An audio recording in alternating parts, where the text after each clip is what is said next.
ओ जी हमारी भी बगैर रफुल यदैन की हदीसें मौजूद हैं। जी जी मौजूद है, पूरे एहतमाम के साथ लिखी हैं इमामों ने।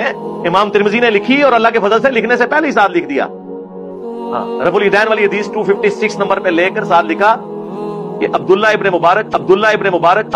मुबारक जो कि शागिर्द हैं इमाम हनीफा के, वो फरमाते हैं कि जो रफुल यदैन करता है उसकी हदीस साबित है जो अब्दुल्ला बिन उमर से है, और जो रफुल यदैन नहीं करता उसकी इब्न मसूद वाली हदीस साबित ही नहीं है। बिस्मिल्लाहिर्रहमानिर्रहीम। फ़िरक़ा जहलमिया के मौजूदा प्रेसिडेंट, उनकी एक गुफ्तगू मेरे पास आई जिसमें वो कह रहे हैं कि ये जो हनफी कहते हैं हमारी भी हदीसें साबित हैं बग़ैर रफ़ा यदैन वाली। कहते हैं हाँ जी साबित हैं, कोई वो जाली साबित हैं। किस तरह? कहता है तिरमिज़ी में इमाम तिरमिज़ी रहमतुल्लाह अलैह ने 257 नंबर जब हदीस लिखी तो उससे पहले 256 लिख के उसके अंदर लिख दिया कि अब्दुल्ला बिन मुबारक फरमाते हैं कि ये जो हदीस इब्ने मसूद है ये तो साबित ही नहीं है। अच्छा, ये हदीस साबित है या नहीं, इसके ऊपर 1.5 साल पहले मेरी ये गुफ्तगू अलग से रिकॉर्ड है, उसमें मैंने इसका इल्मी जवाब दिया है। आज बात वो वाली नहीं होगी जो पहले हो गई, आज बात होगी उसूल के ऊपर। जी अब्दुल्ला बिन मुबारक फरमाते हैं कि ये हदीस साबित ही नहीं है। मैंने कहा कौन अब्दुल्ला बिन मुबारक?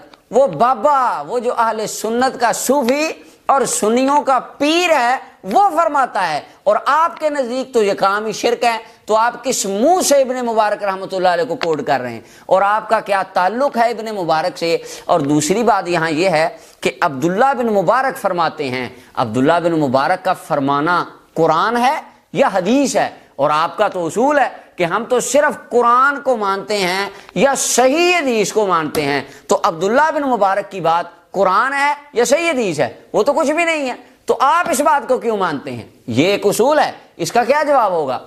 फिर इसके बाद कि अब्दुल्ला बिन मुबारक, कौन अब्दुल्ला? अजी अब्दुल्ला बिन मुबारक फरमाते हैं।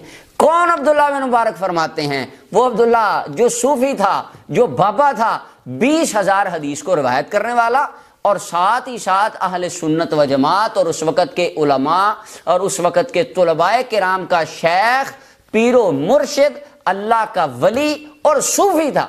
और आपके नज़दीक तसव्वुफ एक अलग दीन है जो सूफिया किराम ने दीन सही तरह नहीं फैलाया, तो ये हज़रत अब्दुल्ला बिन मुबारक का शुमार भी सूफिया में होता है, तो इन्होंने तो दीन ही सही नहीं फैलाया, तो आप इनकी बात हुज्जत किस तरह मान रहे हैं? नबी सल्लल्लाहु अलैहि वसल्लम ने फरमाया, बुखारी की हदीस है, बदतरीन गंदा बंदा अल्लाह की बारगाह में क़यामत के दिन वो होगा जो 2 मुंहों वाला होगा, अपनी मतलब की बात और दूसरी बात और, डबल साइडेड बंदा। तो ये डबल साइडेड उसूल क्यों है? दाता साहब की बारी आए तो तसव्वुफ तबाह हो गया, तसव्वुफ ने तो तबाही की है, और सूफियाना तो दीन ही सही नहीं बताया। और जब अपना फिरका और अपना नजरिया और आइडियोलॉजी बचानी हो तो अब्दुल्ला बिन मुबारक जैसे सूफी का हवाला भी उठा के जड़ मारें और कहें जी देखें ये वो फरमा रहे हैं। ये इनका फरमाना आपके नजदीक हुज्जत कैसे हो गया? जरा कौन अब्दुल्ला बिन मुबारक, देखें इनका तर्जुमा।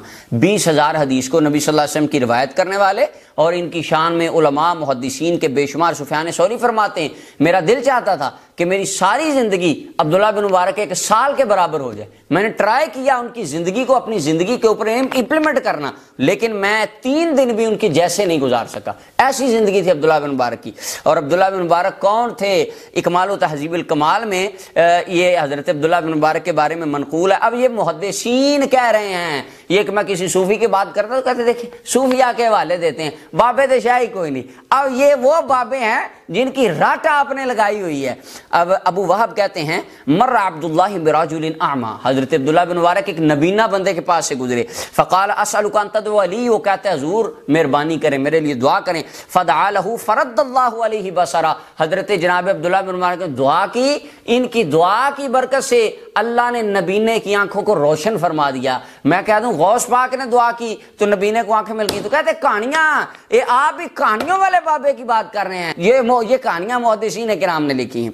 फिर इसके बाद अब्दुल्ला बिन मुबारक रहमतुल्लाह अलैह के बारे में मनकूल है, इकमाल व तहज़ीबुल कमाल में हसन बिन ईसा मुहद्दिस कहते हैं कि कान अब्दुल्लाह मुजाब दावा, हजरत अब्दुल्ला बिन मुबारक मुस्तजाबुद्दावात थे, जो दुआ करते अल्लाह इनकी दुआ को कबूल फरमा लेता। और एक मरतबा एक ईसाई बंदा घोड़े से आ रहा था, तो अब्दुल्ला बिन मुबारक ने उसे देखा और दुआ की कि अल्लाह इसको इस्लाम बख्श दे, और कुछ ही लम्हात बाद उसने इस्लाम कबूल कर लिया। इनकी दुआएं कबूल होती थी, लोग इनसे दम कराने आते थे, लोग इनसे दुआएं कराने आते थे। ये पीरो मुर्शिद थे, और इन्होंने तसव्वुफ के ऊपर ये किताब ज़ुहद के नाम से पूरी किताब ایک انہوں نے تصوف کے نام سے تصوف کی اصولیات اور مبادیات اور اس کے اوپر انہوں نے پوری کتاب لکھی، اور اس کتاب کے اندر انہوں نے لکھا کہ مومنین کی جو روحیں ہوتی ہیں نا، ارواح مرنے کے بعد وہ آزاد ہوتی ہیں، وہ آتی جاتی ہیں۔ یہ وہی ابن مبارک کہہ رہے ہیں جن کے بارے میں ترمذی 256 کے اندر آیا ہے کہ وہ کہتے ہیں رفع دین کی حدیثیں تو ثابت ہی نہیں ہیں۔ وہی ابن مبارک کہتے ہیں مومنین کی ارواح مرنے کے بعد آزاد ہوتی ہیں اور جہاں چاہیں آتی جاتی ہیں۔ اگر آج ہم کہہ دیں کہ حضرت غوث پاک رضی اللہ عنہ، داتا علی حجویری، اولیاء کی ارواح وہ آزاد ہوتی ہیں اور اللہ تعالیٰ نے ان کو یہ پاور دی ہوتی ہے، وہ کہاں جہاں بھی چاہیں وہ آ جا سکتے، کہتے ہیں یہ قرآن و سنت کے خلاف عقیدہ ہے، یہ اسی عبداللہ بن مبارک کا عقیدہ ہے جس کو آپ جامع ترمذی 256 سے کوڈ کر رہے ہیں۔ یہ اہل سنت تھا، اہل سنت کا صوفی، ان کا بابا، ان کا بزرگ، ان کا پیر، ان کا مرشد تھا، جس کی سینکڑوں روایات امام بخاری نے بھی اپنی بخاری میں لکھی، مسلم نے اپنی مسلم میں لکھی، اور ترمذی میں امام ترمذی رحمۃ اللہ علیہ لکھی۔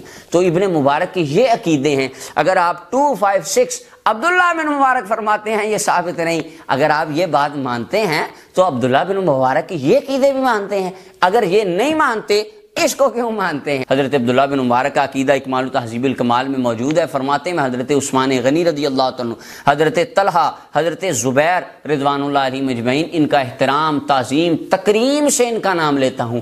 آپ ان کو باغی کہتے ہیں، آپ کا تو عقیدہ ہی عبداللہ بن مبارک والا نہیں، اور آپ کے نزدیک تو یہ کام سارے کرنا یہ عجیب ہے، اور اس کے آگے تو حد ہو گئی۔ محدثین کہتے ہیں عبداللہ بن مبارک کے ترجمے میں اکمال و تہذیب الکمال میں، انہو من الابدال، یہ تو ابدال تھا۔ ہم کہتے ہیں غوث اعظم، تو کہتے ہیں غوث، کتب ابدال یہ خود بنا لیے انہوں نے، قرآن میں کسی کو اللہ نے غوث نہیں کہا، حدیث میں حضور نے فرمایا کسی کو غوث، تو یہ تو خود بنائیے، تو قرآن و سنت کے منافی عقیدے ہیں۔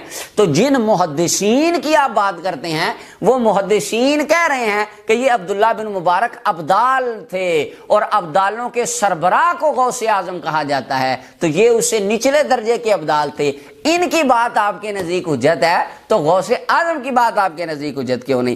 پھر اس کے بعد آگے امام خلیلی علیہ الرشاد میں کہتے ہیں ابن المبارک المتفق علیہ لہ من الکرامات ما لا یحصیٰ، ان کی اتنی کرامتیں ہیں کہ جو گنی نہیں جا سکتی۔ کیوں؟ یہ اللہ رب العالمین کے ولی تھے، اہل سنت کے صوفی تھے، ایک عظیم الشان پیر تھے، ان کے پاس لوگ فیض لینے آتے، ان سے لوگ دعائیں کرانے آتے۔ تو کہتے ہیں 256 میں عبداللہ بن مبارک فرماتے ہیں۔ عبداللہ بن مبارک کون ہیں یہ آپ مانتے ہیں، اور ان کے عقیدے، ان کے نظریات، ان کے اعمال کو آپ مانتے ہیں، اس کو آپ اون کرتے ہیں یہ نہیں۔ ایک طرف آپ کہہ رہے ہیں کہ تصوف شرک ہے، اور یہ جو ہے سارا صوفیاء کرام نے تو صحیح دین ہی نہیں پہنچایا۔ عبداللہ بن مبارک نے صحیح دین پہنچایا کہ نہیں؟ آپ جس دین کی بات کر رہے ہیں وہ بھی عبداللہ بن مبارک کا ہے، وہ بھی صوفی ہے، تو آپ کا دین صحیح کس طرح ہو گیا؟ تو نبی کریم صلی اللہ علیہ وسلم نے فرمایا بدترین بندہ دو منہوں والا ہوگا، ایک بار بات اور کرے، دوسری بار بات اور کرے، ادھر اصول اور ادھر اصول اور۔